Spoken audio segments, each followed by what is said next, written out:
एक ही भाव स्त्रोत्र से जीवन रक्षा।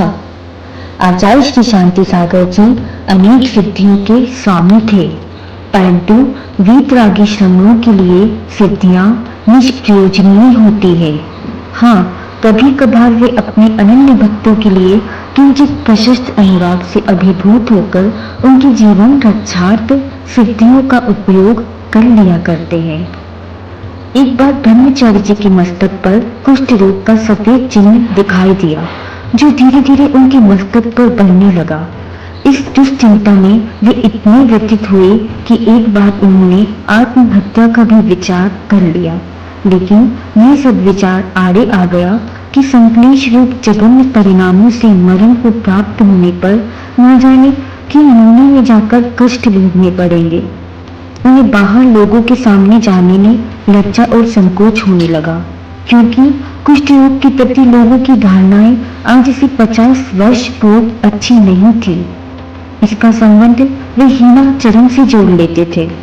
आचरणवान ब्रह्मचारी जी की यही मनोव्यथा थी। होनहारता ने ब्रह्मचारी जी के मन में ये दृढ़ भाव उत्पन्न किया कि क्यों न आचार्य श्री के समक्ष अपनी मनोव्यथा प्रकट कर दूं। दुख को कह देने से उसका दबाव कम हो जाता है।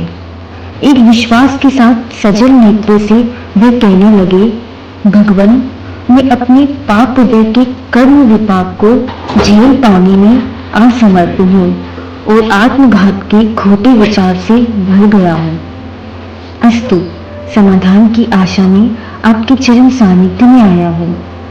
संत का आशीर्वाद मुखर हुआ। घबराओ मत, तुम्हारा रोग शीघ्र ही दूर हो जाएगा।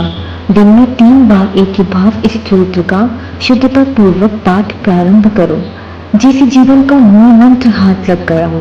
ब्रह्मचारी जी ने पूरी एकाग्रता से एक ही भाव स्तोत्र का पाठ लगभग 4 सप्ताह किया कि वह रोग स्वतः शांत हो गया, लेकिन मस्तक में एक छोटा सफेद दाग फिर भी शेष रह गया। ब्रह्मचारी जी ने कहा, महाराज श्री, ये दाग अभी बाकी है।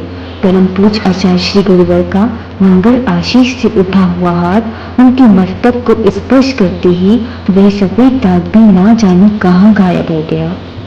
धन्य है आचार्य श्री का ये जादुई संस्पर्श और अनोखी सिद्धि का तत्क्षण प्रभाव। गुरु का आशीर्वाद तत्काल फलदायी बनता है।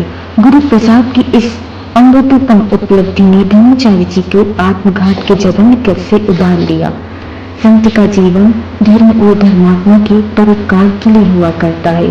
संत के आशीष में सिद्धि सोपान समाहित होता है, जो अनुकंपा के लिए अनुप्राणित रहता है।